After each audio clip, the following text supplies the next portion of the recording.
technology and software can only go so far to protect your company data and your people. And the rest of that has to fall on the shoulders of the people working within your company. And so when people are using multiple devices and they have multiple accounts and they're trying to keep track of all these things, understanding how to facilitate the clarity of what it means to be secure online and making sure that that's part of your onboarding process is really key in working in today's world where we do have hybrid workplaces. Just helping other users to understand just the basics of online security, such as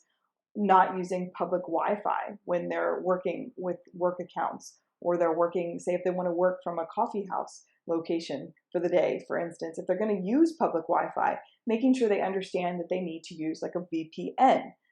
to protect themselves when they're working on public Wi-Fi, so that any kind of data or any activity they're doing online is protected and encrypted and can't be discovered by a hacker, for example. And it's really about just communicating to your team the best practices for working whenever they're working online or working from home or working from remote locations, about how to go about thinking of what steps they need to take to be secure first before they start to log in and get to work for the day. And if you're running a company with many types of people, you're going to come across many different types of online users. And you'll find the ones that are kind of the desensitized user, where the person's just so comfortable online, they don't even think about changing their passwords or using different passwords for different accounts because they're just logging in all the time and they've been doing this for their entire life and they're just not really present to how vulnerable they can be online. That's one kind of user you'll need to work with and help to communicate your philosophies around security to.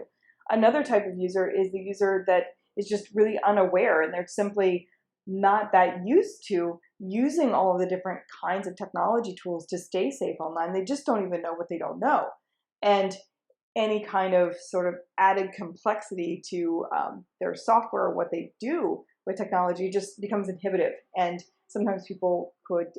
shut down or become overwhelmed if they have to take extra steps with technology that just has them feel frazzled, for instance. So there's a way to be able to communicate and help them to understand the basics of taking steps to be secure online. And then you have your out of touch user. Your out of touch user is someone that, if it was before the pandemic, they wouldn't even think about, working from home or using devices outside of the office. And now that they're forced to, or they've chosen to now work from home or from a different location besides the office, they leave their devices unlocked, they leave their computers open, they use public Wi-Fi, and they just have no idea of what it means to be secure, and they have no idea of what it means to get attacked and how serious that can be, not only for them as an individual but for the company. So you have those kinds of users that are just kind of not really naive, but they're just out of touch with the realities of online security. And then finally you have your user that's on top of it, and this is sort of your ideal team member in your company that knows the vulnerabilities and knows what it means to stay secure online. And this is the type of person that might already have a password manager and be using that, and they keep their devices locked and they change their passwords on a regular basis. They don't use public Wi-Fi, or if they do, they use a VPN. This is someone that's very well informed. And so by understanding the different types of people you have in your team and how to present the steps to be more secure online, how to present that is going to be important so that you have this clear communication among all your team members. And there's a way of positioning security that can be user-friendly by choosing some basic steps and like basic reminders that you just help everyone to remember to do and show them and demonstrate it. Or choose software like password managers that's really easy to install and use, so it doesn't become this daunting extra thing that all of your team members have to do that they get frustrated by or they brush off because it's just too overwhelming to take care of, for instance. So it just comes from thinking about what you can do as an organization leader to provide your team members with the tools that's going to make this easy for them to stay secure. Because if it's easy, they'll use the tools, right? If it's hard, if it's challenging, if it's daunting, they're not going to do it. So looking for software that just makes it super easy to keep your passwords protected, or looking for scanning software that's always just running scans to make sure there's no suspicious files showing up on their devices, or providing devices for your team members that are already set up to be, already have password managers on them or already set up with VPN software and things like that. Like providing things that make it already easy for someone to just come into your company, start working, and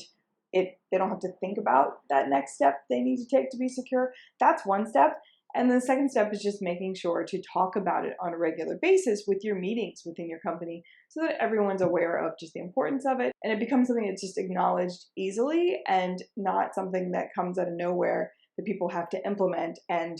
suddenly get thrown off of what they need to do on a regular basis by adding all these extra things that they need to now be doing to stay secure online. And empowering your team members to be a part of the solution, asking them for ideas about what they do that really works to stay safe online, or what they've heard of that really works, so that you get people coming into the conversation and participating in the conversation, so it does feel like a company-wide philosophy of security rather than just another rule that has to be implemented. So I hope this helps, and I hope that you're encouraged to think about security in a new way that's just part of our life now, working and living online, that is a critical part that you don't want to be faced with dealing with the consequences because you didn't make these considerations up front. So thanks for watching our video. You can get LogMeOnce, a password manager designed for really businesses and organizations is where it really, really has its strengths. You can get a free trial and try it with your team at LogMeOnce.com.